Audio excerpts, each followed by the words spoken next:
kasus itu pasti bingung gitu. Jadi wajar saja begitu.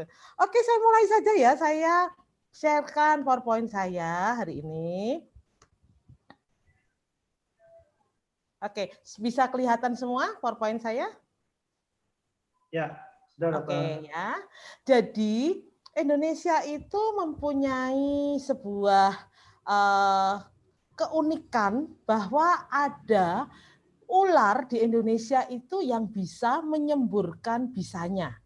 Tidak semua negara mempunyai jenis ular itu. Dan di Indonesia ini ada 2 jenis ular yang mempunyai karakteristik bisa menyemburkan, yaitu golongan Naja sumatrana atau golongan kobra Sumatera dan Naja sputatik atau kobra Jawa.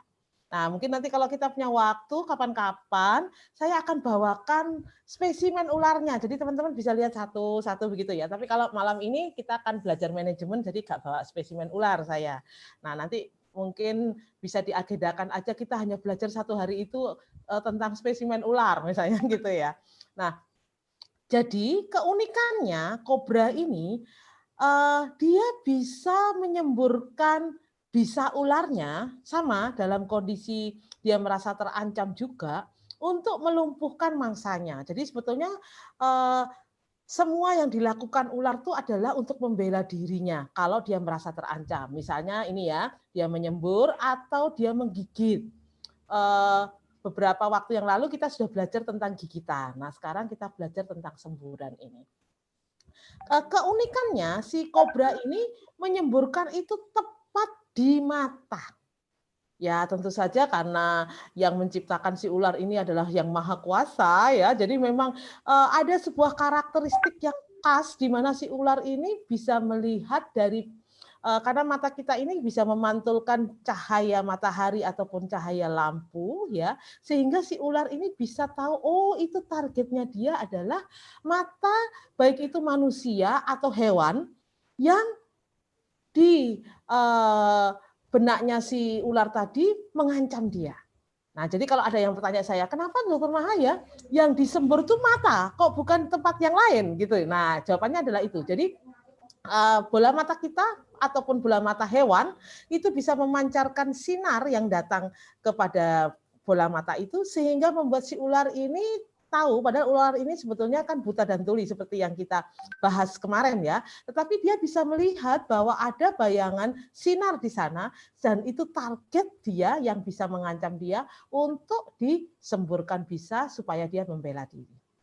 Nah, ini ya. Jadi kalau kita ulang lagi anatomi tentang bagaimana bisa ular itu, kita lihat bahwa kantong bisa ular itu sebetulnya kalau di manusia ya kantong air liur kita. Kalau kita misalnya kayak saya tadi saya minum teh ini ya. Nah, maka air liur kita akan keluar. Kalau saya makan makanan, dia akan membantu untuk proses pencernaannya dan sebagainya. Cuma khasnya di ular, bentuk dari gigi mereka kan macam-macam tuh. Nah, untuk kobra ini, bentuk gigi mereka itu tepat di bagian yang di atas begini, sehingga dia bisa memancarkan atau menyemburkan si bisa ular.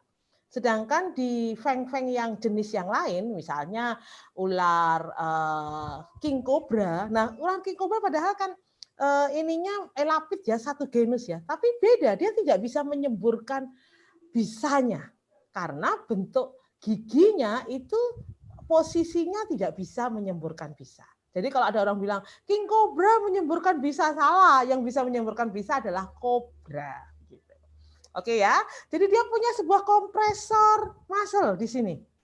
Karena punya kompresor dia bisa melakukan pijatan-pijatan begitu. Jadi menyemburkan itu dengan pijatan yang sangat kuat sehingga semburannya itu bisa sampai 2-3 meter. Cukup jauh.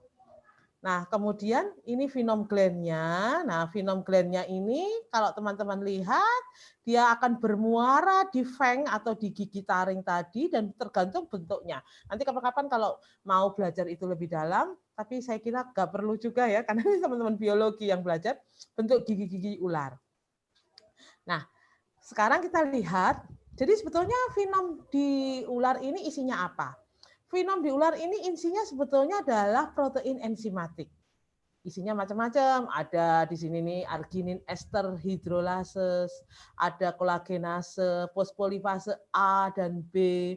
Nah, ini yang sekarang lagi rame dibuat bioperspektif untuk obat-obat antikoagulan untuk ini ya, kayak streptokinase gitu.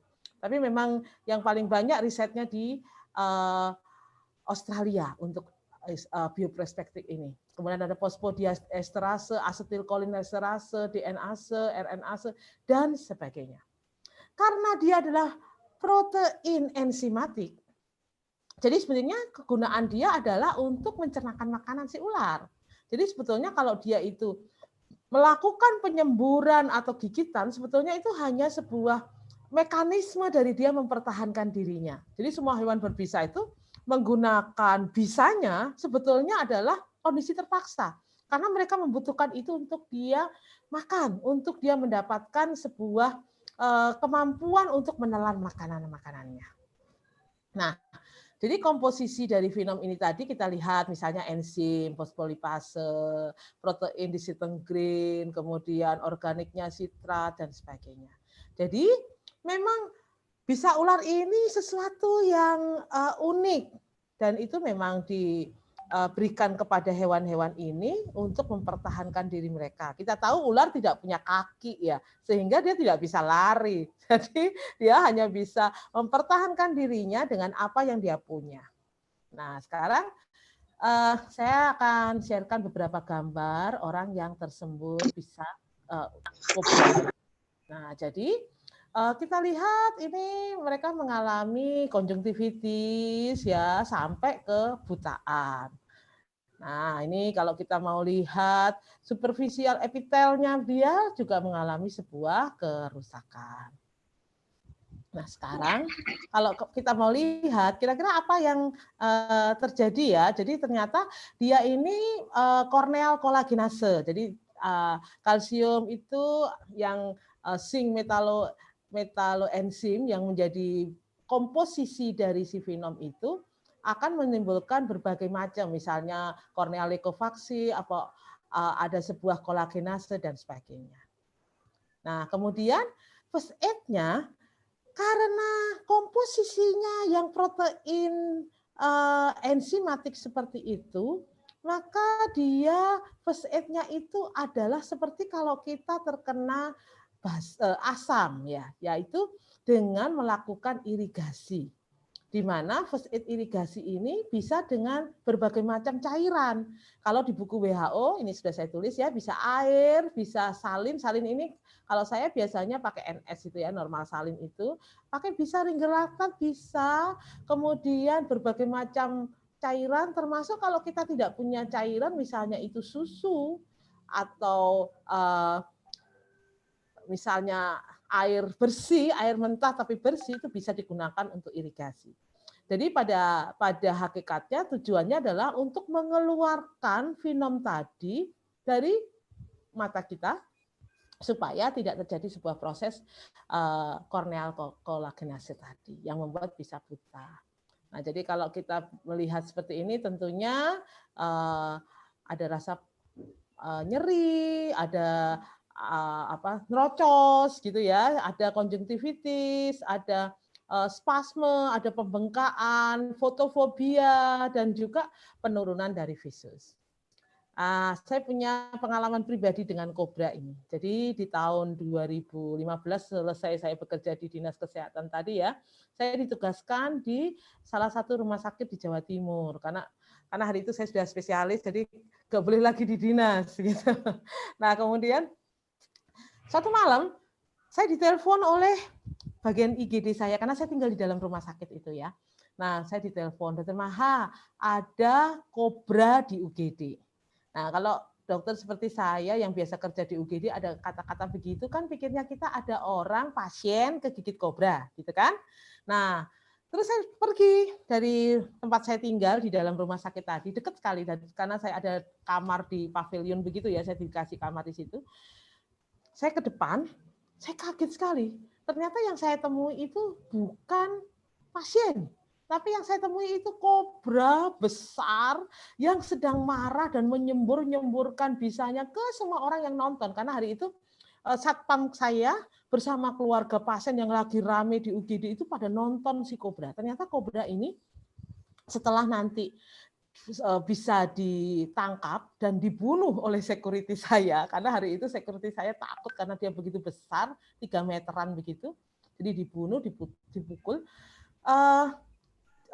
Ternyata kobra ini bersarang di salah satu ambulan yang sangat lama tidak dipakai. Jadi ambulan itu biasanya hanya untuk ambulan jenazah, tapi kan tidak setiap hari ada orang meninggal kan. Jadi kami itu punya 3 ambulan jenazah. Nah, salah satu ambulan jenazah itu di bawahnya ternyata ada sarang si kobra dan di malam itu dia keluar. Nah, jadi saya sempat merasakan semburan dari si kobra itu. Karena hari itu saya akan menolong si security ya untuk handlingnya itu tadi. Nah, tapi ternyata karena besar dan memang kobranya ini lagi marah karena dia merasa terancam tadi, jadi akhirnya si kobra ini menyembur-nyemburkan ke semuanya. Saya sempat kena semburan di bagian bawah, tapi enggak, memang sasaran dia kan mata saya ya, jadi saya di sini. Jadi saya bisa merasakan perasaannya panas, perih, dan juga sedikit bagian yang masuk termuncrat gitu di mata saya ya, itu menimbulkan konjungtivitis. Jadi memang betul-betul seperti asam begitu ya rasanya.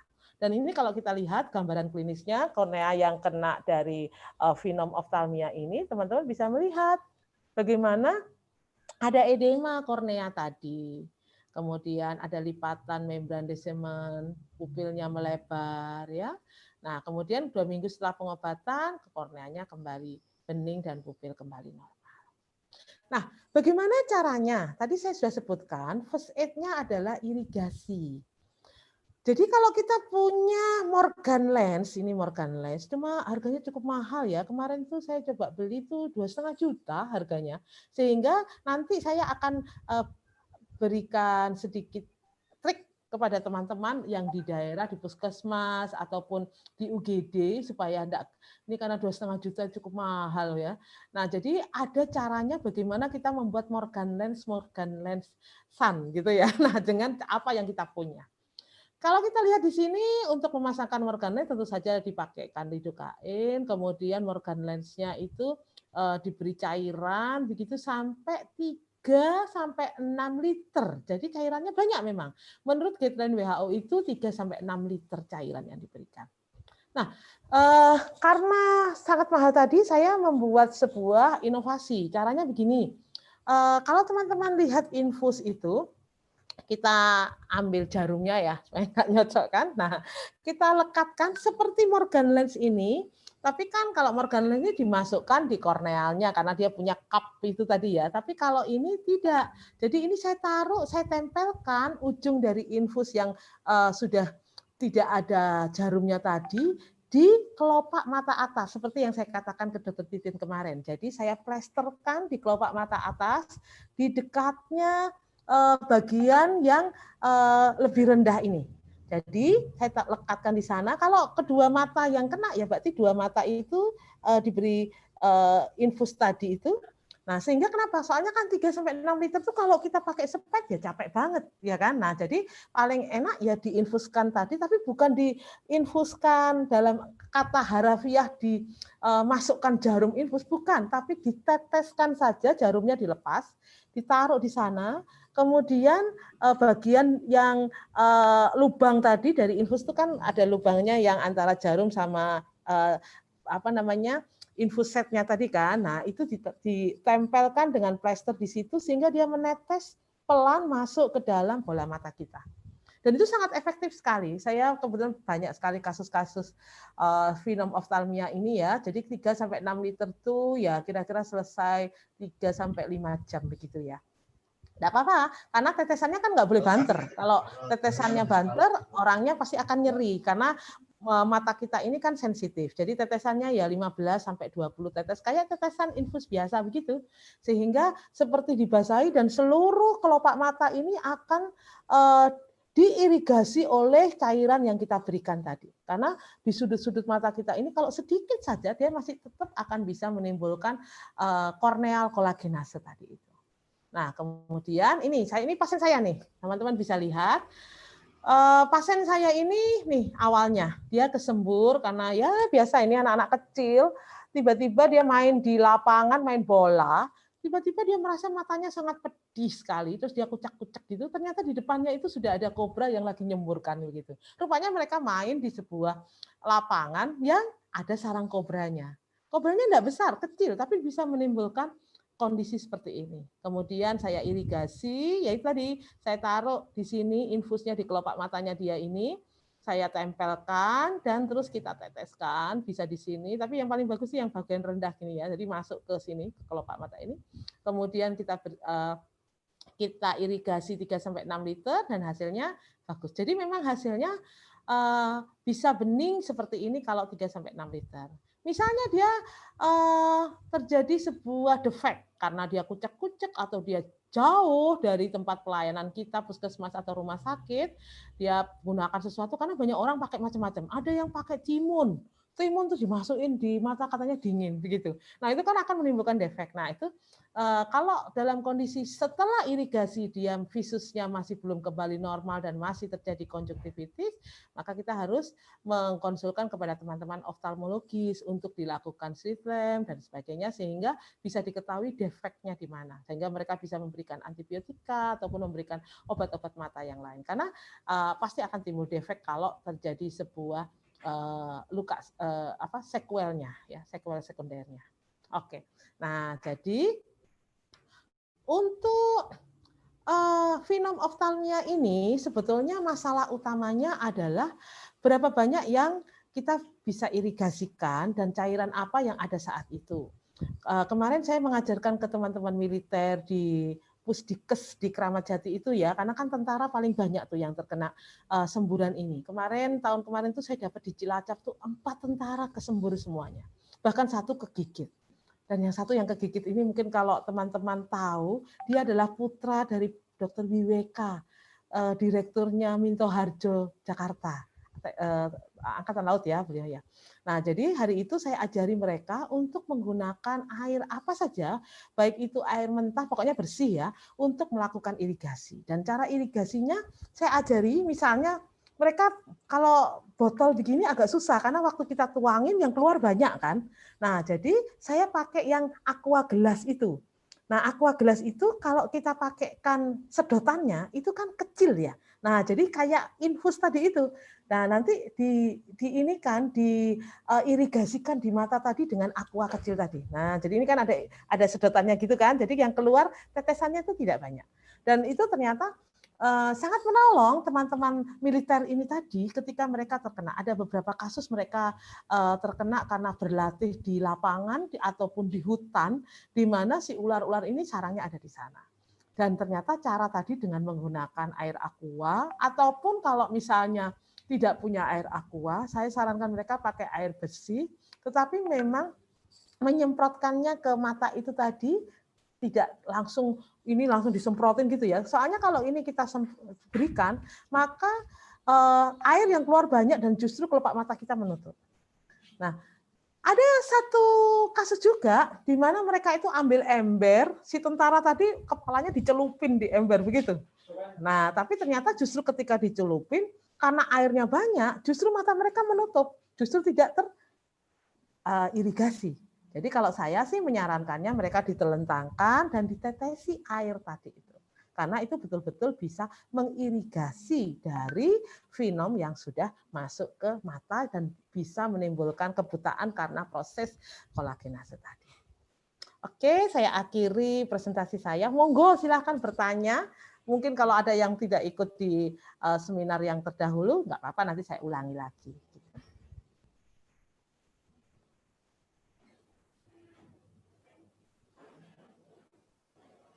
Ya, monggo, siapa yang ingin bertanya? Oh, ya, ini ada pertanyaan dari Dr. Titin ya, saya bacakan. Jenis ular ini apa selalu menyembur ke mata, lawan-lawan bisa di anggota tubuh lainnya? Oh, oke. Tadi saya sebutkan bahwa kobra ini mempunyai keunikan, Dok. Jadi dia bisa nyembur dan bisa menggigit. Nah, kalau menggigit seperti seminar kita minggu yang lalu, bahwa kalau dia menggigit, dia akan mempunyai 4 macam toksin utama, yaitu neurotoksin, kemudian nekrotoksin, kemudian sitotoksin, dan dia ada kardiotoksin untuk kobra ini tadi. Jadi kalau dia menyembur itu sebetulnya pada kondisi dia tidak bisa menggigit, misalnya jaraknya jauh. Jadi dia tahu itu ada yang membahayakan dirinya karena dia tidak tahu itu manusia atau hewan ya, tapi dia tahu ada yang mengancam dia akan menyembur. Jadi jaraknya itu pasti lebih jauh, 2 meter atau 3 meter. Tapi kalau dekat dia tidak menyembur. Kalau dekat dia menggigit langsung. Kenapa? Karena posisi giginya itu, kalau kita giginya kan begini ya, Dok. Itu posisinya begini loh, Dok. Sehingga dia nyemburnya begitu. Jadi kalau dia dekat, dia ya menggigit saja, enggak akan menyemburkan itu. Nah, jadi kalau saya sih biasanya orang-orang yang punya pekerjaan berisiko itu tentara, anak-anak tadi ya yang main di lapangan. Kemudian saya pernah dapat satu kasus ibu-ibu yang tersembur ini adalah ketika ibu-ibu ini bekerja di sawah. Jadi dia itu maton ya, apa kalau nyabuti rumput di sawah. Nah, ternyata itu di dekat sarangnya si kobra, sehingga kondisinya dia merasa terancam. Jadi dia menyemburkan, tapi jaraknya memang jauh. Jadi bedanya cuma gini, kalau sembur itu berarti si kobra jaraknya jauh, tapi kalau menggigit berarti dia dekat. Terus ada pertanyaan lagi, bagaimana posisi pasien saat irigasi tadi ya, telentang itu tadi ya. Jadi posisinya paling bagus adalah seperti itu, bukan kepalanya yang dimasukkan ke ember, bukan. Karena kalau kepala dimasukkan ke ember justru dia menutup mata karena airnya banyak tadi ya. Jadi ditelentangkan dan diirigasikan di atasnya. Kemudian tetesan 20 berarti butuh waktu yang lama. Iya. Jadi butuh waktunya itu kira-kira 3 sampai 5 jaman gitu tadi. Dan itu saya sarankan pakai cara infus tadi. Kalau kita pakai sepet-sepet itu tadi capek pasti gitu. Nah, kemudian semburan ini apakah masih perlu diberikan sabu? Wah, ini pertanyaan bagus. Karena kemarin Dokter Titin tanya juga itu ya pada saya ya. Jadi, karena dia tidak menggigit, kita kemarin kan tahu bahwa ternyata Venom itu lewatnya adalah limfogen, bukan hematogen. Nah, baru setelah dia sistemik, baru dia kan anastomose bersama hematogen tadi kan, baru diberikan antibisa kan. Jadi untuk yang Venom oftalmia atau semburan tidak perlu diberikan sabu. Yang diperlukan dia hanya analgesik karena memang pain sekali ya. Terus tidak perlu diberikan kortikosteroid ataupun antihistamin. Kenapa? Karena kortikosteroid dan antihistamin pada snake bite ini hanya diberikan kalau ada alergi pemberian serum antibisa ular. Jadi kalau tidak ada pemberian serum antibisa ular yang menyebabkan alergi, maka tidak direkomendasikan oleh WHO untuk pemberian dari antihistamin dan kortikosteroid tadi. Jadi cukup analgesik saja. Gitu. Terus apakah boleh menggunakan spekulum mata? Boleh. Makanya tadi kan kalau di foto tadi dengan Morgan lens kan diberi lidocain. Boleh banget. Tapi memang harus diberikan lidocain supaya tidak nyeri ya. Nah, bila bisa ditampilkan PowerPoint tadi yang gambar proses tetesan. Oh ya, nanti gini, PowerPoint saya diambil boleh. Nanti saya kirimkan di grup ya, silahkan dipakai boleh. Nah, kemudian bagaimana follow up pasien ini setelah irigasi? Oke, setelah irigasi tadi itu kita lihat apakah masih ada, seperti pemeriksaan kalau kita menghadapi penyakit mata ya, konjungtivitis masih ada enggak, kemudian visusnya udah kembali atau belum. Kalau ternyata tidak kembali, kita itu tadi kan kita first aid tuh ya. Jadi kalau misalnya sampai ada sebuah korneal kolagenase, tentunya kita harus minta teman-teman oftalmologis untuk melakukan slit lamp dan memberikan terapi selanjutnya. Kalau sampai mengalami korneal kolagenase, kita serahkan mereka untuk memberikan terapi selanjutnya, entah itu terapi-terapi yang bersifat pemberian antibiotika, topikal dan sebagainya, atau sampai proses operatifnya. Karena memang ada beberapa kasus mereka terpaksa diambil bola matanya itu karena buta dan betul-betul mengalami kerusakan yang parah. Salah satu kasus yang terkenal itu kasus di India. Jadi naja-naja yang di India itu sama, spitting cobra juga. Jadi yang spitting cobra itu ada beberapa. Seperti yang di Indonesia, Naja sputatik dan Naja sumatrana. Kemudian yang di Malaysia, Thailand, dan sebagainya itu Naja cautia. Kemudian yang di Taiwan itu Naja atra, yang di India Naja-naja. Jadi memang golongan kobra ini punya keistimewaan bisa menyemburkan bisanya tadi. Kalau yang lainnya, misalnya tadi tanya, king cobra gimana? Enggak, karena king cobra genusnya beda dan bentuk taringnya tadi tidak sama. Jadi dia hanya bisa menggigit, tidak bisa menyembur. Nah, kemudian maaf, Venom masuk ke bibir atau hidung? Oh ya, ini pertanyaan bagus. Bagaimana kalau dia menyembur? Tadi kan saya cerita, saya kesembur tapi nggak di mata, di bawahnya sini.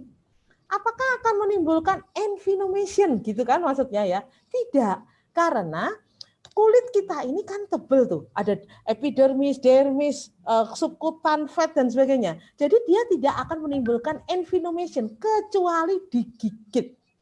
Nah, kalau digigit fangnya sama si kelenjar bisa tadi memasukkan bisanya ke limfe kita, kelenjar limfe kita, baru terjadi envenomation. Jadi apakah dia itu nanti di bibir dan sebagainya? Enggak, dia tidak akan menimbulkan sebuah envenomation. Yang saya rasakan cuma pain saja, karena sifatnya kan seperti asam tapi dia tidak akan menimbulkan nekrosis, tidak akan menimbulkan kardiotoksin ya, kayak kalau dia menggigit kita. Jadi envenomation hanya terjadi kalau si venom dimasukkan oleh fang tadi atau taring tadi lewat kelenjar getah bening masuk ke tubuh kita, dan kalau melewati fase lokal menjadi fase sistemik dia sudah masuk ke organ-organ pembuluh darah dan sebagainya.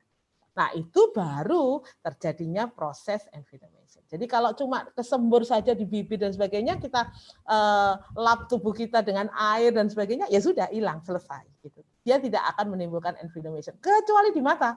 Karena bola mata kita tadi itu akan menimbulkan corneal collagenase tadi. Nah, gitu kira-kira pertanyaannya. Mungkin ada yang ingin langsung tanya, atau gimana, Dr. Sigit, terserah. Caranya gimana, saya ikut. Iya, dokter. Kami persilakan tanya tapi lewat chat supaya lebih mudah untuk kita bahas satu persatu, dokter. Silakan teman sejawat semuanya, mungkin ada pengalaman atau ada pertanyaan berkaitan dengan gigitan ular kobra, silakan menulis di kolom chat sehingga kita bahas satu persatu dari pertanyaan tersebut, dokter. Oh ya, ini ada pertanyaan. Bagaimana semburan ini bisa menimbulkan kebutaan? Tadi itu proses corneal collagenase. Jadi karena si venom tadi kan salah satu kandungannya itu ada metaloproteinase dan sebagainya, sehingga dia merusak daripada protein-protein yang menyusun korneal. Nah, sehingga terjadi proses kolagenase tadi. Kemudian dosis pemberian lidokain. Nah, lidokain ini diberikan kan kalau kita mau memasang tadi ya, mau memasang spekulum atau memasang Morgan lens tadi supaya enggak nyeri. Jadi bisa diberikan sesuai dengan kondisi tadi, misalnya berapa, 1 tetes atau 2 tetes sesuai dengan alat yang kita akan masukkan tadi. Jadi bukan untuk terapi sebetulnya lidokainnya. Yang terapinya di sini, first aid-nya di sini adalah irigasi dengan cairan tadi. Kemudian apa lagi nih ya? Masuk bibir dan hidung korban itu. Oh ya, itu tadi yang saya jawab tadi ya. Jadi kalau bibir dan hidung misalnya kesembur, apakah bisa envenomation? Enggak, dia tidak akan bisa menimbulkan envenomation karena sebenarnya seluruh permukaan tubuh kita itu kuat dan intak. Kecuali dia memasukkannya dengan gigitan, dengan fangnya tadi, nah baru masuk ke limfogen kita, kelenjar getah bening kita, nah itu baru menimbulkan envenomation di sana. Nah kalau saya lihat ini ternyata hebat ya, tubuh kita ini ternyata kalau kita lihat begini saja itu ternyata kuat banget. Jadi si venom itu nggak ada artinya sebetulnya ketika datang ke tubuh kita kalau tidak tergigitkan gitu. Jadi dia hanya menimbulkan masalah kalau di mata saja. Tadi pagi saya ditelepon oleh seorang komunitas reptil, dia tanya, "Dokter Maha, saya baru kesembur kobra di luka." Jadi rupanya gini, dia ini pelihara kobra, kemudian karena si kobra ini marah, dia ini menyembur gitu pas di tempat ada lukanya. Jadi dia itu pas kena sesuatu baru, luka baru sehingga dia kesembur. Dia bilang, apakah bisa terjadi envenomation di luka terbuka ini? Nah, kalau kita lihat luka, berarti itu kan terjadi diskontinuitas daripada epidermis, dermis, subkutan, sampai fat dan sebagainya kan. Nah, jadi kalau dia tidak dimasukkan oleh si Feng tadi, dia tidak akan menimbulkan envenomation. Kalau cuma kesembur ke luka yang terbuka saja, dia tidak akan menimbulkan envenomation. Berarti kan dia cuma kena tidak nyampe di sebuah sistem kelenjar getah beningnya kan. Nah, jadi dia akan misalnya kita bersihkan pakai air, kita bersihkan di luka tadi pakai betadin dan sebagainya, ya sudah selesai. Jadi karena dia protein enzimatik tadi mudah sekali hilang, kecuali dia dimasukkan oleh si Feng tadi dengan gigitannya ke tubuh kita atau kena mata kita yang mempunyai struktur kolagen di sana. Jadi kalau kena yang lain-lainnya, oke. Saya sendiri tadi kan cerita, saya pernah kena kan. Nah, jadi nggak terjadi apa-apa. Jadi cuma rasa perih saja di sini dan di sini. Nah, saya lihat kemerahan enggak ya? Enggak, cuma rasa perih. Nah, kemudian tersembur sedikit di mata, memang enggak bisa buka mata, konjungtivitis saya. Jadi hari itu saya irigasi begitu, kemudian yang ini saya bersihkan pakai air gitu, udah oke. Sekarang kembali lagi seperti semula. Jadi memang benar proteksi dari tubuh manusia yang berupa kulit yang berlapis-lapis tadi dari epidermis, dermis, subkutan dan sebagainya itu cukup kuat untuk melawan venom dari kobra yang disemburkan tadi. Itu kira-kira. Ada lagi? Ada dok yang dari dokter Titin tadi. Dokter Titin. Ke kantong kelenjar. Oh iya, iya dok. Kalau dia masuk ke kantong kelenjar air mata, misalnya ternyata kelenjar air mata kita ada defek gitu ya dok, misalnya ada luka mikro gitu ya misalnya ya, micro defek gitu. Ya karena posisinya adalah di bola mata kita, ya tentunya pasti akan menimbulkan sebuah masalah. Tetapi apakah dia akan menimbulkan kebutaan? Karena itu prosesnya kan memang proses kolagenase ya dok ya. Nah, jadi kalau kolagenase kita lihat di gambar saya tadi ada epitel, kalau kita lihat di slit lamp tadi ya, epitelnya itu mengalami sebuah kerusakan dan sebagainya, ya memang kita lihatnya itu dengan slit lamp tadi. Apakah kantong air mata tadi itu mengalami sebuah kerusakan akibat dari venom yang mengenai dia, gitu kira-kira. Terus Dari dokter Pungki, dokter. Dokter Pungki, walau semburan awalnya masuk saluran limfe, tapi ujungnya kan tetap masuk. Iya, tapi di fase sistemik, dokter. Kalau dokter ingat pelajaran kita di seminar yang lalu, pada fase lokal dia masihnya di kelenjar getah bening, dokter. Kemudian kita tahu kan kelenjar getah bening itu ada pumpingnya kan, sistem pumpingnya dia. Nah, sistem pumpingnya dia itu akan terkoneksi dengan otot-otot kita yang kontraksi, relaksasi tadi. Ketika kontraksinya sangat banyak, maka dengan cepat pumpingnya itu akan menyebarkan bisa ular ke seluruh tubuh. Otomatis ya karena terjadi pumping yang begitu kuat seluruh tubuh kan dia akan anastomose dengan pembuluh-pembuluh darah dong. Sehingga kondisi itu menyebabkan dia menyebar ke semua organ tubuh kita dan terjadi fase sistemik. Oh, kalau yang itu fase sistemik butuh sabu, Dok. Tapi bukan sabu sebetulnya ya, namanya antivenom. Kalau sabu itu konotasinya adalah nama biosafe zaman dulu. Karena sabu Indonesia itu zaman dulu namanya sabu 1, sekarang namanya biosafe. Jadi itu adalah antivenom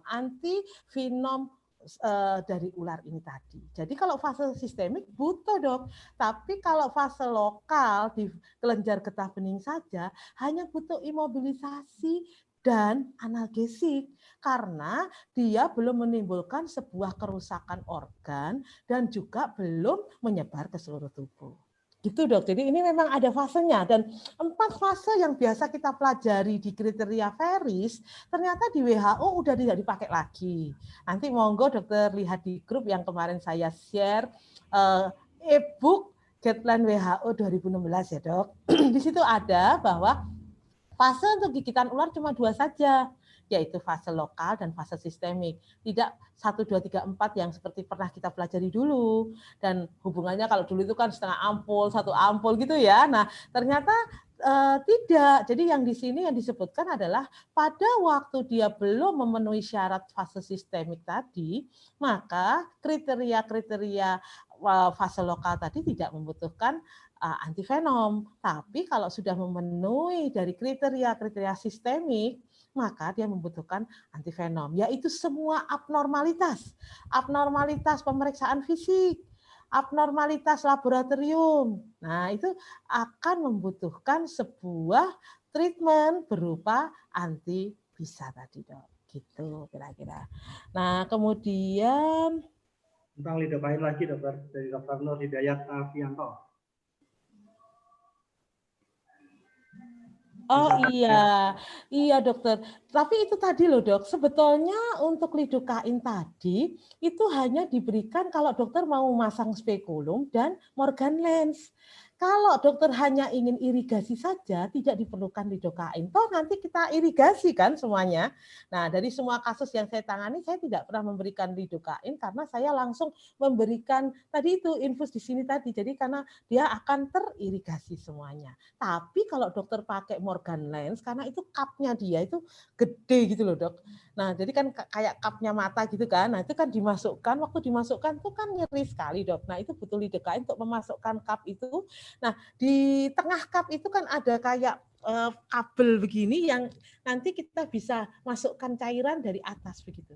Cuma ya memang Morgan lens mahal ya, 2,5 juta itu. Dan itu sekali pakai kan. Jadi saya sih kalau di UGD itu klaim-klaiman cuma 150, kalau 2,5 juta dimarahi orang saya ya. Nah, akhirnya saya pakai cara infus tadi yang tidak mahal, cuma berapa belas ribu gitu kan, dan ternyata efektif sekali kok dok. Jadi menurut saya kalau untuk kasus seperti ini dokter bisa pakai cara saya tadi dengan memberikan infus lewat cairan infus sehingga tidak perlu memberikan lidocain gitu. Ya pantokain cukup susah ya, saya juga teman-teman mata juga susah ya carinya ya. Nah kemudian ada lagi dari dokter Anita dokter. Anita iya. Oh iya, ini golden periodnya ya dok ya. Sebetulnya untuk semburan dan gigitan sama, golden periodnya itu secepat-cepatnya dokter. Nah, tapi kalau misalnya dia datang ke kita sudah dalam kondisi, saya pernah dapat tuh, jadi kasusnya itu malam begini, dia itu ditangani di beberapa puskesmas di kota lain, sampai di rumah sakit di kota lain, tapi dia itu cuma dikompres dengan kasa basah. Jadi apa yang terjadi? Matanya bengkak merah, konjungtivitis begitu. Jadi nyampe di saya itu sudah kondisinya agak buruk sudah. Jadi kalau kondisi begitu, saya konsulkan ke dokter mata saya, oftalmologis saya, dia akan lihat dengan slit lamp-nya dan akan melakukan irigasi, kemudian dia akan memberikan terapi-terapi karena sudah terjadi banyak defek di sana. Nah, jadi memang dalam kondisi finom oftalmia ini memang ada kolaborasi ya antara kita yang di UGD dengan yang ini yang apa expertnya yaitu teman-teman oftalmologis dan akan melakukan pemeriksaan dengan slit lamp. Nah, batasan waktu memang tidak ada dok karena itu ditentukan juga berapa banyaknya bisa ular yang menyembur ke bola mata tadi. Pada anak-anak karena dia tidak tahu biasanya banyak. Kasus saya tadi pada dewasa. Jadi dia sempat menutup mata dan lari. Sedangkan pada anak-anak kan dia tidak tahu ini semburannya dari apa dan bagaimana. Sehingga tadi yang saya ceritakan anak kecil tadi meskipun ibunya membawa dia 10 menit setelah kesembur ketemu saya, ternyata kondisinya memerlukan irigasi yang sampai 6 literan begitu. Dan waktu di slit lamp pun dokter mata saya juga memberikan obat-obat antibiotika karena sudah ada defek-defek yang terjadi. Nah, jadi memang itu ditentukan juga oleh berapa banyak semburan finom tadi ke bola mata kita. Nah, kemudian Dari Dokter Hati Mukaram, dokter. Oh ya, Apakah mungkin apakah terjadi? tadinya suntikan Venom disengaja yang berhubungan dengan criminal abuse? Bisa dokter. Nah itu begini, kalau di Indonesia mungkin saya belum pernah dapat cerita itu ya. Tapi di luar tuh kadang-kadang banyak. Jadi saya cuma dapat satu di Indonesia itu, saya lupa. Di Madura. Jadi hari itu dia ingin menggagalkan sebuah proses hukuman di kejaksaan ya, pengadilan. Dia bawa ular kobra, teman-teman nanti silakan browsing tuh ada ceritanya. Dia bawa ular kobra ke pengadilan itu. Ya, pernah dengar ya cerita itu. Dia bawa kobra itu untuk mengancam entah hakim atau siapa atau jaksanya saya nggak tahu untuk mengancam kalau dia tidak mau merubah keputusan dia akan menggigitkan si kobra tadi ke sana. Jadi ya memang di zaman sekarang ini banyak orang menggunakan banyak hal ya. Saya juga pernah dimintai tolong gitu ya. Kasus di Aji Barang, Purwokerto. Hari itu mungkin teman-teman yang dari sana mungkin pernah dengar kisah ini. Ada ibu, ini belum lama kok, 2018-an. Ada ibu waktu bulan puasa itu meninggal katanya tergigit king cobra, bukan kobra ya tapi ya, king cobra. Nah, kemudian orang-orang menduga suaminya lah yang membawa king cobra tadi untuk menggigitkan istrinya, begitu. Nah, jadi akhirnya kasihan, dia sudah kehilangan istrinya, dia masih dituduh membunuh istrinya, begitu kan. Saya dimintai tolong untuk pergi ke sana. Saya ke sana. Dan saya hari itu lihat tuh ternyata memang rumahnya dia sangat mudah untuk dijadikan sarang king cobra. Kenapa? Di daerah Aji Barang banyak sekali orang membuat sebuah pertambangan emas lokal, pertambangan emas desa gitu ya. Jadi dia pakai apa namanya itu? Yang untuk membuat emas terpisah dari kotorannya itu Hg ya.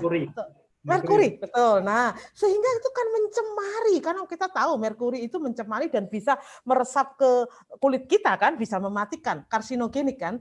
Nah, jadi yang terjadi karena itu puluhan tahun, maka daerah itu rusak habitatnya. Jadi ular kobra yang harusnya ada di dalam hutan dan di tempat yang tidak ada manusia itu datang semua ke desa itu untuk mencari makanannya.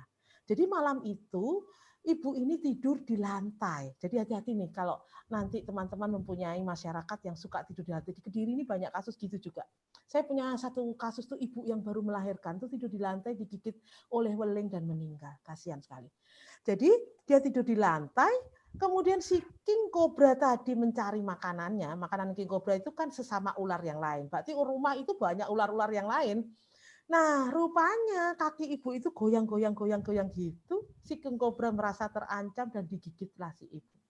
Dan karena dia neurotoksin, kalau neurotoksin kan berarti dia membuat paralise dari otot-otot pernapasan, ya sudah dia tidur untuk selama-lamanya. Jadi ada dok memang cerita criminal abuse itu ada. Hanya saja di Indonesia ini gak banyak. Moga-moga gak ya dok, menakutkan soalnya dok. Nah, iya begitu. Masih ada lagi yang mau ditanyakan? Atau kalau nanti misalnya teman-teman masih kepikirannya nanti malam atau besok, WA saja di grup, nanti saya akan jawab, gitu kayak biasa. Ya, dokter. Ya. Untuk pemberitahuan pada teman-teman yang belum bergabung ini, kita ada WA grup Angkatan 95 dengan Dokter Tri Maharani. Jadi setiap kali ada kasus tentang gigitan ular, kita selalu konsul. Kebetulan ini banyak peserta di luar angkatan kita, dokter. Oh iya, silakan. Ya, selamat bergabung semuanya, teman-teman senior. Kalau misalnya ada, kan kita kemarin Dokter Hanifah ya yang punya kasus yang ular hijau itu ya, Dokter Hanifah udah bagus ya kasusnya ya. Nah kalau itu kan ular hijau itu tidak ada antivenomnya di Indonesia. Jadi grup itu berguna juga untuk saya bisa memberikan antivenom itu kepada pasiennya begitu. Cuma memang ini kami lagi berusaha supaya negara ini membelikan. Karena kemarin saya dengar Bio Farma itu sudah jadi holding company dengan Kimia Farma dan juga dengan Indo Farma. Dan kemarin sudah ada yang berhasil mengimpor dari luar itu, meskipun tidak di masa pandemik seperti ini ya.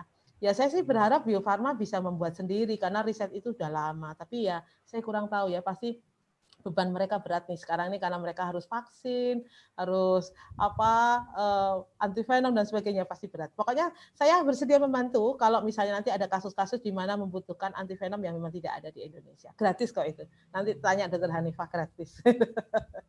Gitu. Iya dokter, kemarin kita kasus pertama tuh dokter Hanifah, kemudian dokter Solihatun, kemudian ini ada dokter Titin yang mungkin ada teman sejawat yang mau ditanyakan, silahkan ditulis di kolom chat sehingga kita bahas satu persatu.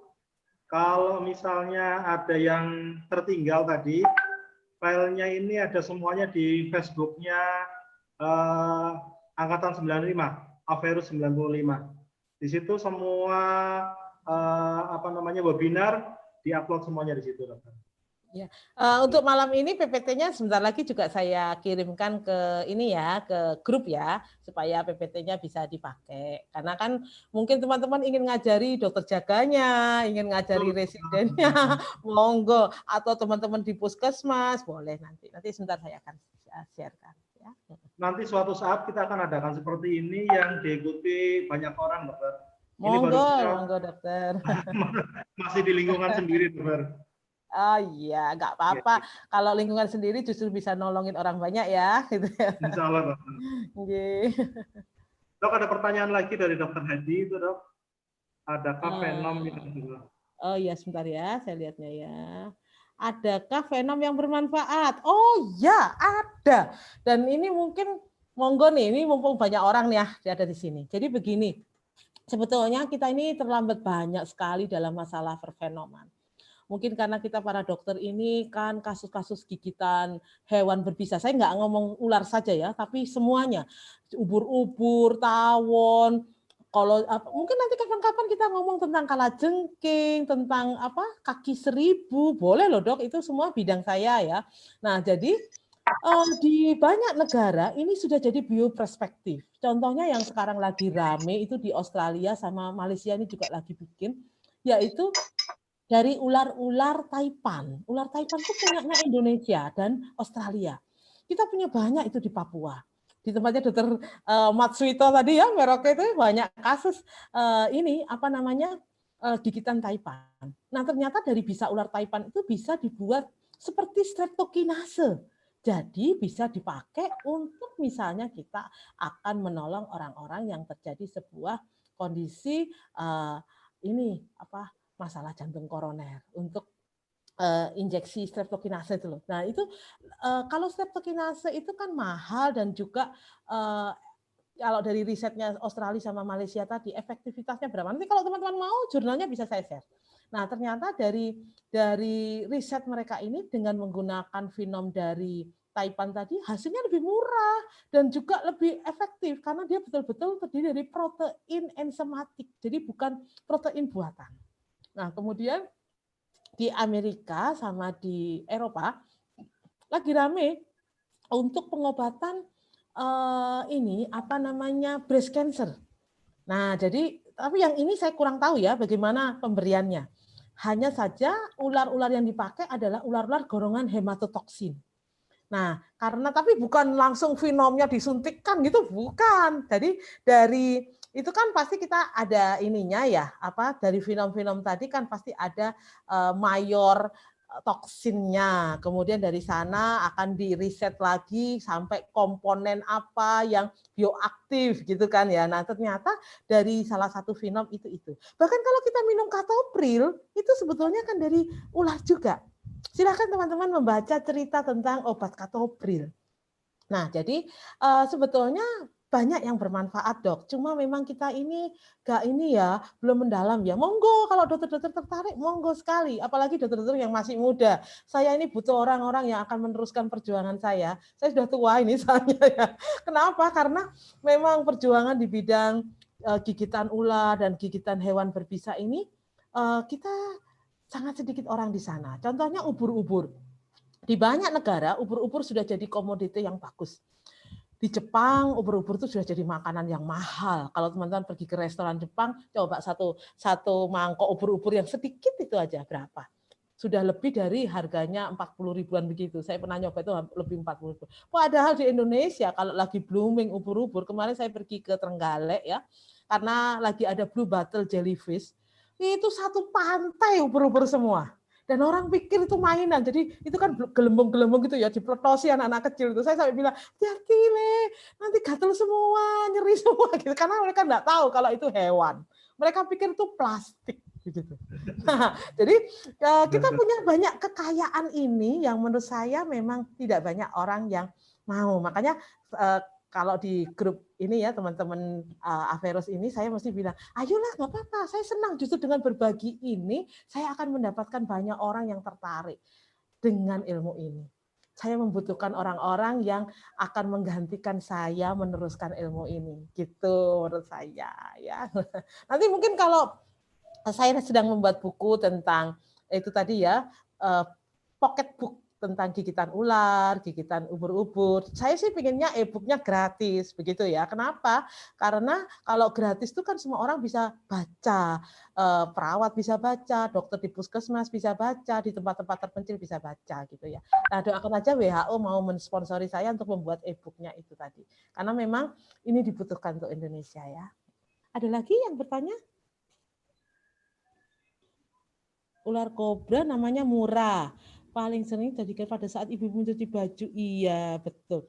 Oke, kalau gigitan seperti yang kemarin saya beritahukan, karena dia sifatnya adalah limfogen, maka teman-teman harus memberikan first aid untuk gigitan, yaitu membuat tidak bergerak. Karena seperti yang saya bahas tadi, masalahnya adalah di pumping daripada kelenjar getah bening tadi yang diprovokasi oleh otot-otot yang bergerak tadi. Sehingga semakin otot itu bergerak, maka pumpingnya akan semakin cepat menyebar ke seluruh tubuh.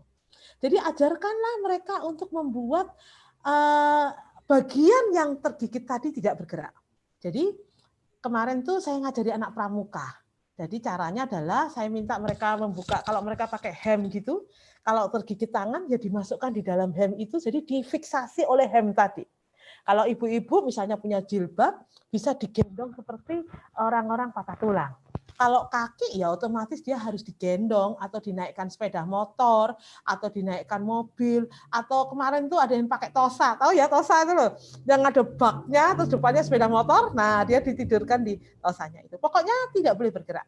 Jadi mohon teman-teman mau mengajarkan itu ya ke masyarakat ya, bahwa gigitan ular itu tidak dengan mengeluarkan darah, tidak dengan mengikat justru jadi iskemi, tidak dengan disedot karena pada fase-fase itu kalau kita sedot yang kita sedot adalah darah bukan venomnya. Venomnya kalaupun sudah sistemik venomnya kan tidak ada di dalam darah tadi tapi dia menyebar ke seluruh tubuh dan merusak organ. Jadi kalau kita sedot seberapa sih sedotan kita gitu ya.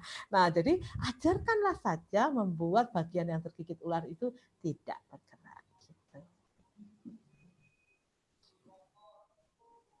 Oke dokter, mungkin kalau ada yang mau tanya lagi silakan.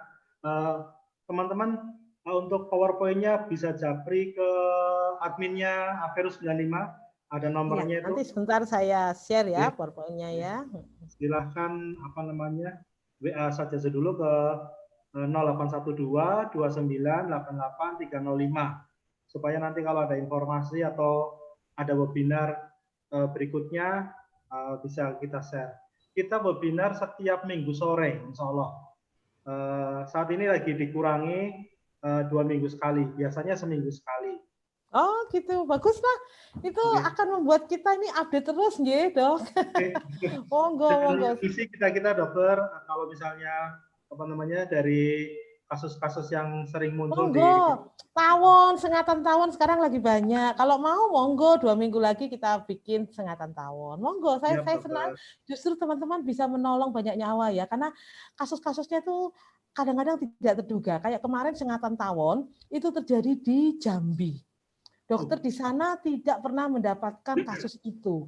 Jadi saya minta kebetulan yang tergigit itu orang dinas kehutanan. Jadi dia pernah ikut training saya. Nah, jadi Dinas Kehutanan tadi telepon, terus kemudian saya minta ke dokternya untuk WA saya, karena kan saya harus ngirimkan PowerPoint gitu kan ya. Nah, kemudian saya ajari itu dan 120 sengatan itu berhasil diselamatkan oleh si dokternya. Saya senang sekali karena 120 sengatan tawon itu biasanya meninggal.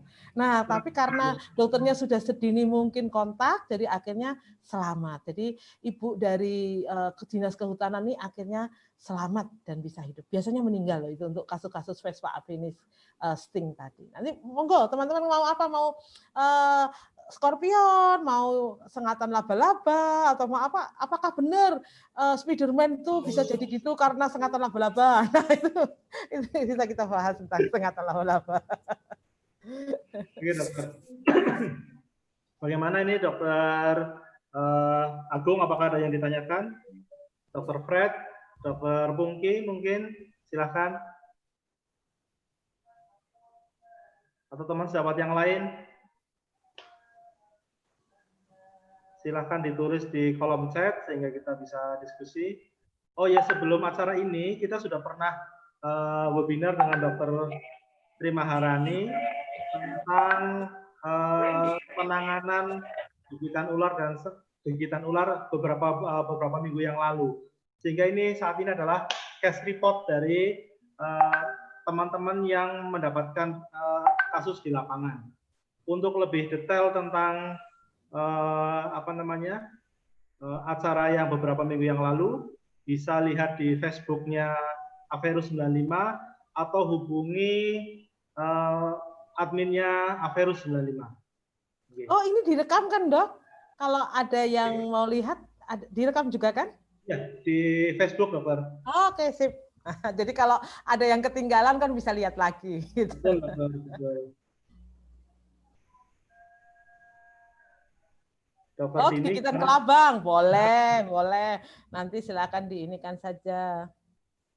Sengatan gurita, cincin biru, wah ya, itu mematikan sekali ya.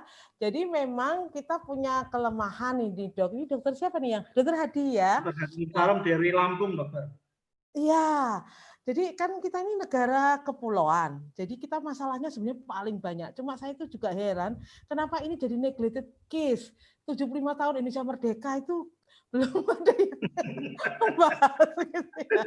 Nah, jadi untuk yang octopus, blue octopus, ini kan maksudnya blue octopus ya dok ya. Nah itu memang dia ada sifat neurotoksinnya dok. Dan sayangnya di Indonesia memang kondisi-kondisi ini tuh hampir sebagian besar tuh tidak ada antivenomnya. Jadi kalau ada blue octopus sampai menimbulkan sebuah masalah neurotoksin, karena neurotoksin itu pasti seperti yang saya cerita di minggu kemarin, kalau teman-teman masih ingat gambar saya itu, dia ini kan akson gitu ya. Nah, dia kan mengeluarkan asetilkolin, kemudian berikatan dengan reseptornya kan kontraksi otot. Kalau itu terblokade oleh venom daripada hewan tadi, misalnya ular, blue octopus, dan sebagainya, yang terjadi adalah paralise atau kelumpuhan. Sama, jadi kalau ada kondisi-kondisi yang disebabkan oleh blue octopus tadi, teman-teman menurut saya memang harus skill untuk manajemen airway harus bagus. Kenapa? Karena yang mengalami paralise yang pertama kalinya tentu saja otot-otot pernapasan kan, dan itu sifatnya kan fatal, 4-10 menit kalau itu gagal ya pasti terjadi sebuah fatalitas, meninggal gitu. Nah, jadi dalam kondisi blue octopus ini saran saya kalau di pantai itu banyak lifeguard gitu ya, ajari mereka CPR. Ini saya juga lagi ngajari orang-orang yang banyak. Tadi saya cerita jellyfish tadi, nelayan-nelayan, warung-warung yang di Trenggalek itu banyak pantai tidak ada lifeguard-nya, bahkan tidak ada kantornya untuk penjaga pantai itu loh. Kan itu biasanya ada kantornya tok, penjaga pantai nggak ada, tapi ada kantornya. Yang ada itu cuma di tempat pariwisata, misalnya di Parangtritis, di Pantai Kukup, nah itu baru ada. Tapi di kayak Pantai Damas Trenggalek itu nggak ada. Jadi yang saya ajari adalah warung-warung di situ. Karena orang-orang yang kena itu perginya ke warung minta pertolongannya. Jadi waktu itu saya ajari CPR-nya tuh gini loh Bu, kalau anunya gini. Kalau nyeri gimana dokter? Kalau nyeri berarti hanya begini terus langsung kirim ke puskesmas atau ibu antar naik sepeda motor dan sebagainya. Nah, jadi saran saya untuk blue octopus ini adalah masalah manajemen airway, kemudian CPR tadi, dan yang kondisi-kondisi neurotoksin, tentunya dokter harus mempunyai analgesik yang cukup kuat karena biasanya pain score-nya tinggi neurotoksin. Saya beberapa kali mendapatkan kasus neurotoksin tuh pain-nya sampai 9 atau 10 begitu. Jadi dokter bisa berikan obat-obat yang memang untuk rasa nyeri yang berat gitu. Ya nanti kita akan bahas dok, kapan ya? Nanti kita akan bahas marine animal kalau mau gitu ya. Nah itu ada blue octopus, ada bulu babi, ada apa namanya stingray, ada macam-macam. Nanti kita akan bahas semuanya. Siapa tahu kita dapat kasus itu? Karena kemarin saya pernah dapat kasus tuh, mungkin pernah ingat ya menteri siapa yang kena stingray di Berau. Itu tahun 2017 atau 2018 begitu. Itu sampai Bu Dirjen itu telepon dokter Maha, diapain ya stingray-nya begitu. Nah, jadi untuk kasus-kasus kayak gini teman-teman harus tahu padahal gampang banget karena stingray itu tidak bervenom. Tapi stingnya tadi untuk ikan pari tadi itu ternyata banyak bakteri di sana. Jadi teman-teman tinggal melakukan itu fulmus ictum ya, tinggal dibersihkan semua, diberikan antibiotika yang bagus supaya tidak terjadi infeksi yang berat dan memang ini yang menjadi masalah-masalah kultur daripada antibiotika tadi antibiotika tadi ya. Jadi kita harus juga mengkultur lukanya. Kira-kira bakterinya apa? Nah, itu tuh yang menurut saya yang perlu kita lakukan supaya antibiotikanya itu betul-betul antibiotika yang pas dengan si luka yang ditimbulkan tadi. Iya, dokter. Selamat datang kepada Mas Yani nih, dokter. Dokter Yani ini senior kita, jadi dosen sekarang di Sultan Agung. Terima kasih atas kedatangannya. Selamat bergabung. Dokter. Saya pernah ke Sultan Agung tahun 2016, dokter. Waktu ada acara di Hotel Candi itu ya, ada acara tentang apa PIT atau apa ya? Saya ngomong tentang gigitan ular waktu itu. PIT. Oh gitu ya, 2016 ya. 2016 kalau tidak salah iya. Penyakit dalam. Terima kasih Bu Tri. Iya. Bagus sekali materinya. Iya, nggak apa-apa kita lanjutkan sambil kita mungkin 2 minggu sekali kalau misalnya nggak ada yang memberikan materi yang lain, saya bersedia karena memang menurut saya ini ilmunya kan banyak, binatangnya banyak jadi mungkin bisa kita bahas bersama-sama. Siapa tahu kita dapat. Ilmunya unik dokter, ilmunya unik, ketemu dokter yang unik mau berbagi dengan semua detailnya. Ya banyak dokter yang mau berbagi dokter. Ya kalau punya ilmu tuh kalau berbagi kan kayak air tambah deres ya. Jadi saya tambah pinter gitu. Iya. Nanti bisa kok dok. Kebetulan saya Presiden Indonesia Toksinologi. Nanti dokter bisa setiap acara gini saya buat. Cuma saya nggak bisa cari SKP, tapi saya bisa berikan sertifikat. Kalau di sini ada ide yang mau memberikan SKP, oke, bisa untuk teman-teman gitu. Kalau sertifikatnya dari Indonesia Toksinologi bisa saya buatkan gratis kok itu, nggak apa-apa. Sedang diusahakan oleh Dr. Fred sama Dr. Hanifah Agung untuk. Oh bagus. Iya, lumayan kan dua SKP lumayan. Ini sudah jalan sekitar berapa 4 bulan mungkin, hampir setiap minggu dokter. Oh iya. Saya senang teman-teman semangat, saya senang sekali. Dokter ada lagi pertanyaan rasanya dokter? Oh iya. Dari dokter Tomcat ulat bulu. Oh iya, bagus banget ini. Memang caterpillar atau ular bulu itu musiman ya, karena memang ya itulah Indonesia ini punya banyak masalah-masalah animal venomous tadi atau animal dangerous tadi. Jadi untuk caterpillar ini memang dia tidak ada venomnya, tetapi di pilar bulu-bulunya tadi, dia memang bisa menimbulkan sebuah kondisi alergi sampai anafilaksis, terutama untuk orang-orang yang hipersensitivitas. Jadi saran saya adalah kalau ada kasus seperti ini, pertama memang teman-teman harus pemeriksaan fisik apakah ini orang yang memang hipersensitivitas atau tidak. Kalau yang hipersensitivitas teman-teman harus siap-siap adrenalin karena mungkin sewaktu-waktu bisa anafilaksis. Karena 3 atau 4 tahun yang lalu itu kan caterpillar ulat bulu itu kan banyak menyerang di Jawa Timur ini. Ya, waktu itu mungkin dokter masih ingat ya yang diserbu ulat bulu gitu. Nah, kebetulan desa saya di situ di Kediri ini itu satu desa di situ ada gang gitu ya isinya di desa Pakelan itu banyak. itu isinya ulat bulu semuanya. Dan saya hari itu dikasih tahu gimana dokter Maha caranya. Jadi orang-orang yang terkena ulat bulu tadi kita bisa berikan antihistamin, kortikosteroid, dan analgesik karena itu ada rasa-rasa nyeri dan sebagainya tadi. Plus untuk orang-orang yang hipersensitif dengan sebuah riwayat asma, riwayat memang dia punya masalah dermatitis dan sebagainya, kita siapkan adrenalin dan kita observasi 8 jam. Supaya kalau misalnya ada masalah-masalah yang menimbulkan sebuah fatalitas, kita bisa penolong. Nah, kalau di situ tentang tomcat ini kita juga sering dapat kasusnya banyak ya. Kalau tomcat ini memang bentuknya agak berbeda dengan hewan yang lainnya, tapi dia masih termasuk di hewan-hewan insekta kan. Nah, jadi kalau yang tomcat ini memang tidak ada venomnya, tetapi dia bisa menimbulkan sebuah masalah infeksi. Kalau teman-teman lihat, kebetulan ponakan saya pernah kena tomcat ya. Nah, jadi masalahnya itu ada blisternya begitu ya, biasanya terus nyeri, panas begitu ya. Nah, jadi analgesik menjadi masalah, menjadi terapi utama. Kemudian wound toilet, apa namanya itu? Rawat luka. Karena rawat lukanya ini kalau kita tidak merawat luka dengan bagus, blisternya ini akan menjadi sebuah infeksi sekunder. Jadi blisternya kita pakai seperti teman-teman dokter bedah plastik tuh diaspirasi, kemudian karena mirip dengan burn, seperti teman-teman mungkin masih ingat ular hematotoksin yang 2 minggu yang lalu atau berapa waktu yang lalu kita bahas, itu kan juga menimbulkan luka, ada blisternya seperti burn. Nah itu kita bersihkan, kita aspirasi, dan kita berikan modern dressing. Jadi modern dressing silakan misalnya silver, sulfadiasin, dan sebagainya ya. Merek-mereknya kan banyak itu. Nah itu silakan diberikan supaya luka tadi tidak menjadi infeksi sekunder.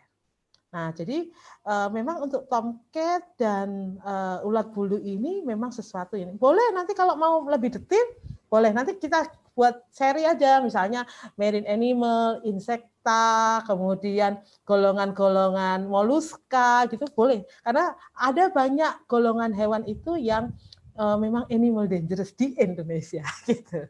Boleh dok, nanti dibuatkan aja. Saya ikut aja ininya apa schedule-nya. Boleh, nggak apa-apa. Oke, dokter. Terima kasih banyak dokter. Ini Kami, saya mau mengucapkan terima kasih atas bergabungnya adik-adik kita juga dokter dari angkatan 96, 97. Oh ya. 98. Jadi multi banyak sekali angkatan ini dokter. Iya, terima kasih ya semuanya kalau mau bergabung dan tertarik. Ada lagi pertanyaan dokter? Dari... Oh iya, untuk kasus tomcat apakah spesifik atau semua analgesik? Nah, karena sebagian besar untuk animal dangerous ini tidak spesifik, jadi silahkan apa saja analgesiknya. Kecuali tadi saya bilang yang untuk neurotoksin. Kalau yang neurotoksin saya sarankan teman-teman menggunakan pseudomorfin sampai morfin. Karena pain score-nya itu sangat tinggi. Jadi sebetulnya untuk analgesik terserah pada hasil pain score tadi ya. Nah, berapa pain score-nya dia. Kalau misalnya pain score yang kita lihat dari si pasien itu tidak terlalu tinggi, teman-teman bisa gunakan apa saja. Saya bisa kok menggunakan kemarin tuh untuk kasus Vespa afinis itu ya, kalau dia cuma 1 sengatan pada ibu-ibu begitu ya paracetamol tablet. Nah kayak gitu nggak apa-apa. Jadi tidak khusus. Tapi kalau neurotoksin pada jellyfish yang box jellyfish kayak kemarin kejadian di Situbondo itu memang harus yang pseudomorfin sampai morfin karena pain score-nya kira-kira 9 sampai 10 begitu. Tergantung pain score-nya pokoknya dok gitu dok. Ada lagi dokter, itu ada tanggapan dari dokter Yani. Dokter Yani kalau nggak salah di Papua nih dokter. Oh iya iya. Iya. Yang Oh ya, untuk tomcat tadi itu ya dok, tergantung pada pain score-nya. Iya. Kalau Papua itu memang hewannya spesial dok. Kenapa? Karena dia itu sama dengan, mungkin teman-teman masih ingat seminar kemarin ya, kalau Papua itu sama dengan Australia, karena zaman dulu kala dia itu bergabung menjadi satu benua yang namanya Sahuland. Iya, sehingga ada banyak hewan-hewan yang memang berbeda dengan kita dan itu memang membuat kesulitan untuk para dokter di sana. Suatu ketika saya datang ke Timika dan saya dilihatkan yang ramai disebut kadal kaki 4. Nah, Dokter Yani mungkin tahu ya kadal kaki 4 yang katanya sangat berbisa. Kemudian saya lihat ternyata dia golongan Varanus. Jadi sebenarnya dia tidak berbisa. Hanya karena mitos, karena Indonesia ini kan terlalu percaya mistis dan mitos gitu ya, apalagi di Papua, di Pulau Madura, di Jawa juga seperti itu ya. Nah, jadi akhirnya mereka mengatakan itu berbisa, padahal tidak. Jadi itu Varanus, tidak berbisa. Komodo juga, komodo itu Varanus juga, Varanus komodoensis. Tapi memang untuk komodo ada sebagian ahli mengatakan kelenjar bisanya abliterasi. Tapi sebagian ahli juga mengatakan tidak. Tapi saya percaya kepada ahli komodo di Indonesia, kebetulan teman saya.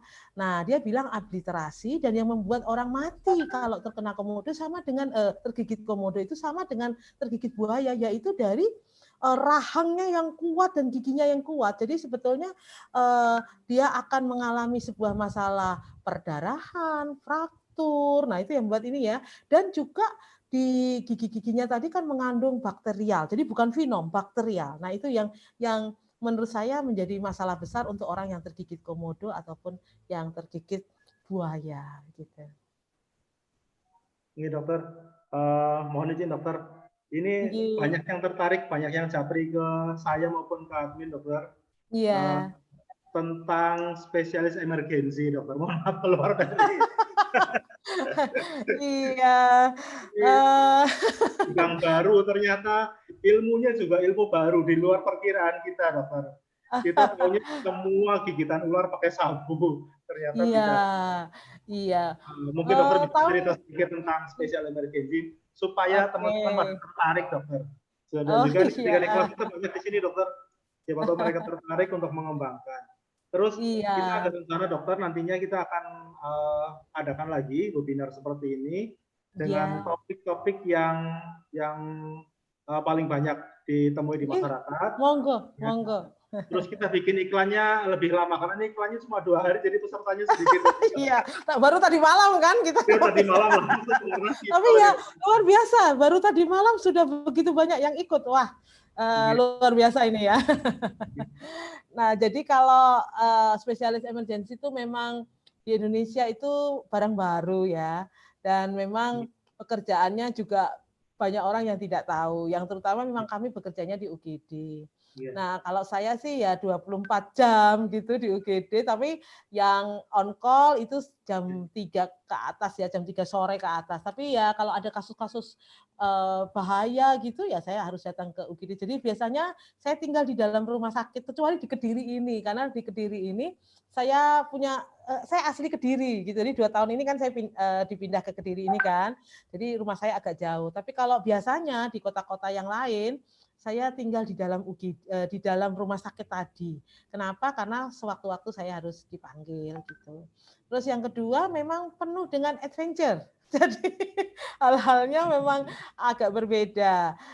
Sebetulnya untuk spesialis emergency ini kelanjutan ilmunya banyak. Salah satunya disaster, kemudian seperti saya toksinologi begitu ya. Nah, ada juga sebetulnya kalau di luar negeri ada yang military. Jadi sebetulnya kalau di UEA Arab ya itu ya. Nah itu yang jadi spesialis emergency itu tidak ada orang awam, tentara semuanya. Kenapa? Karena memang mereka itu dilatih khusus untuk melakukan kayak tadi itu. Jadi misalnya melakukan tindakan emergency ketika tergigit hewan, kemudian ketika ada masalah bencana. Jadi yang pergi mereka dengan keahlian-keahlian khusus tadi itu gitu. Nah, kalau sekarang sih baru di Malang, tapi kemarin saya dengar dari ketua Perdamsi saya ya bahwa ada 2 universitas lain yang mau buka dalam waktu dekat. Nggak tahu mungkin setelah COVID ya, yaitu UI dan Unpad begitu. Nah, saya sih berharap dengan banyaknya universitas mau buka itu akhirnya kan banyak juga ini ya. Gak enak loh sendirian nih. Kayak saya ini toksinologi sendirian gak enak ternyata. Indonesia handphonenya nggak pernah mati ya dokter. Iya, kalau itu nggak apa-apa mungkin dok ya. Tapi yang nggak enak itu gini, suatu ketika saya di luar negeri dok. Kemudian anti venom itu kan ada di saya kan, karena memang pemerintah belum belikan toh ya. Jadi yang saya lakukan adalah saya minta dokter jaga saya pergi ke kota itu, memberikan antivenom itu, ngajari dokter yang di sana yang belum pernah tahu antivenom itu. Ya untungnya dokter-dokter jaga di sini itu mau aja gitu ya. Saya nggak bisa bayangkan kalau ternyata mereka nggak mau gitu kan. Nah, makanya itu saya ingin banyak yang tertarik dengan ilmu ini gitu dokter. Semoga semakin sering dokter tampil ini banyak yang tertarik. Amin, amin. Terutama teman-teman yang masih belum tahu mau jadi spesialis apa ya, gitu. Monggo saya. Betul. Mereka, saya juga pernah waktu belum spesialis mau ngambil apa gitu ya, dok. Bingung. Iya, iya betul. Karena ini hanya mungkin 4 banyak besar itu, pilihan. Mungkin juga bingung keinginan kita apa, begitu ya dok? Betul, dokter. Iya. Oke, dok, kembali lagi masih ada yang bertanya nih, dokter. Dari dokter Reni. Oh, oke. Dokter siapa? Pepi ya? Dokter Reni. Izin dok, oh bisakah seseorang yang sering kontak dengan hewan berbisa, kebal. Oh, oke. Ini pertanyaan yang bagus. Hewan tersebut misalnya petani sering oke. Terima kasih ya, Dokter Reni. Karena ini pertanyaan yang umum ditanyakan ke kita tuh oleh masyarakat. Nah, saya itu sering sekali ditanya karena banyak orang itu lihat di tayangan televisi ada orang kebal gitu kan ya. Nah, di tempat saya ada yang kebal, dok, digigit digigit digigit murah, dia nggak sering digigit apa dia. Ada share videonya, dok. Nah, jadi sebetulnya kalau untuk ular itu ternyata jalurnya itu beda, dok. Jadi ternyata kalau kita kena bakteri atau virus kayak sekarang COVID nih ya, itu kan jalurnya adalah imunitas seluler kan, sehingga sekarang lagi rame vaksin supaya nanti kita bisa kebal gitu kan. Nah, tapi ternyata untuk gigitan animal dangerous ini atau hewan-hewan berbisa animal venomous ini, jalurnya itu bukan jalur imunitas seluler, tapi imunitas humoral. Nah, kita tahu kan teman-teman imunitas humoral itu contohnya komplement kayak gitu ya. Dia baru akan muncul ketika dia terkena. Jadi misalnya orang tergigit ular, maka imunitas tubuh kita itu baru muncul ya saat itu. Jadi istilahnya dia tidak punya ingatan tentang gigitan di masa lalu karena dia tidak punya sistem yang memory cell itu. Sedangkan untuk imunitas seluler kan kita punya tuh di limfosit B apa T ya, saya agak lupa. Itu ada memory cell kan, sehingga dia bisa merekam komposisi protein asam aminonya sehingga dia tahu, dia bisa detect alarmnya, dia bisa, oh ini virus campak, oke aku akan buat antibodi campak, begitu kan ya. Oh ini COVID, oke aku akan melakukan itu. Tapi untuk yang humoral tidak dong. Sehingga ini jadi perdebatan banyak orang. Jadi sebetulnya untuk yang kebal itu tidak ada. Yang ada dia tergigit di fase lokal saja. Tidak jadi sistemik. Kalau jadi sistemik, tidak mendapatkan medical treatment yang bagus, ya matilah dia. Banyak sekali kasusnya seperti itu. Suatu ketika saya ketemu seseorang. Seseorang ini sangat terkenal. Teman-teman kalau saya sebutkan namanya, gitu langsung akan melihat tayangan televisinya.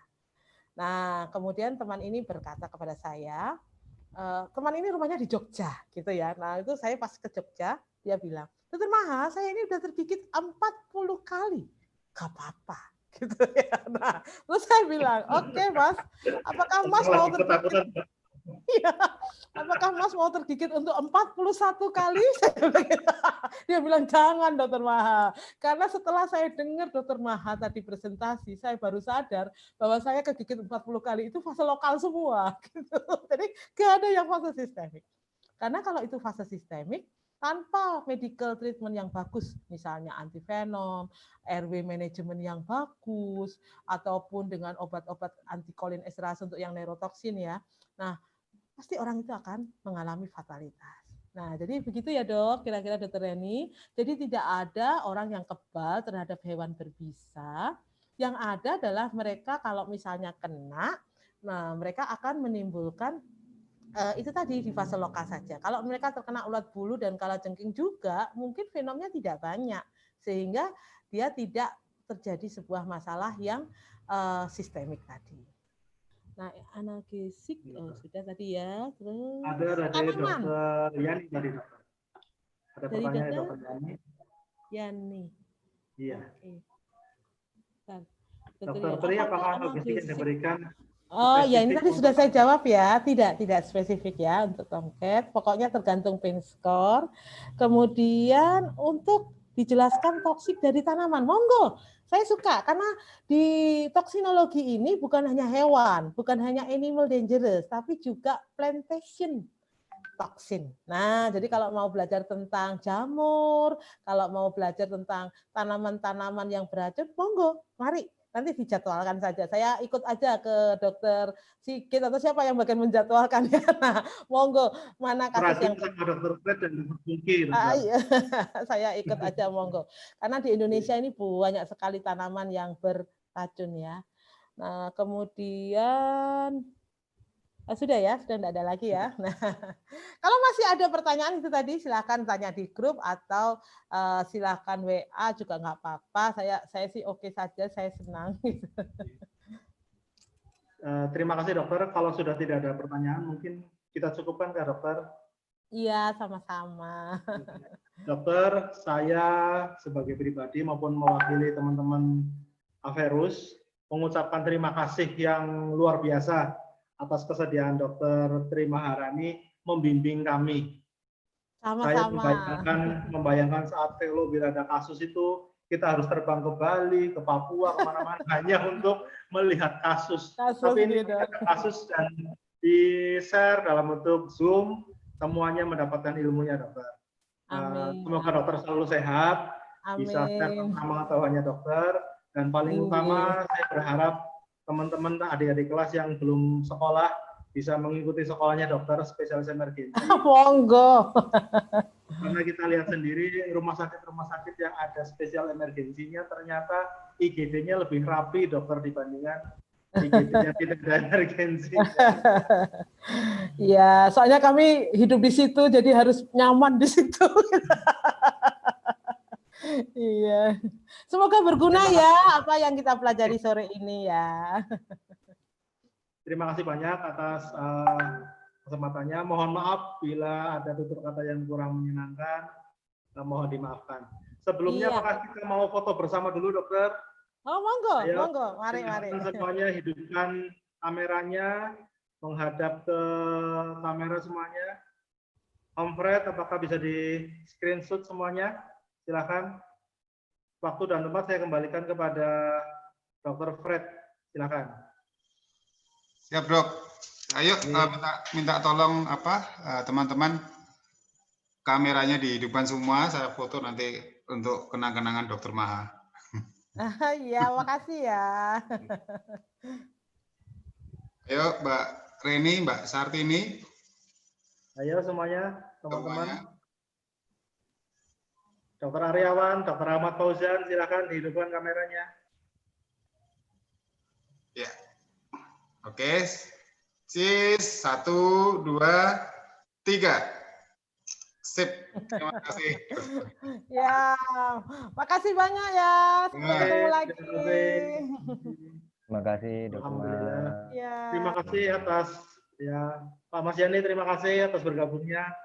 Teman-teman Ya, semuanya, demikianlah pertemuan malam hari ini. Saya akhiri. Bila taufik wal hidayah. Wassalamualaikum warahmatullahi wabarakatuh. Waalaikumsalam warahmatullahi wabarakatuh.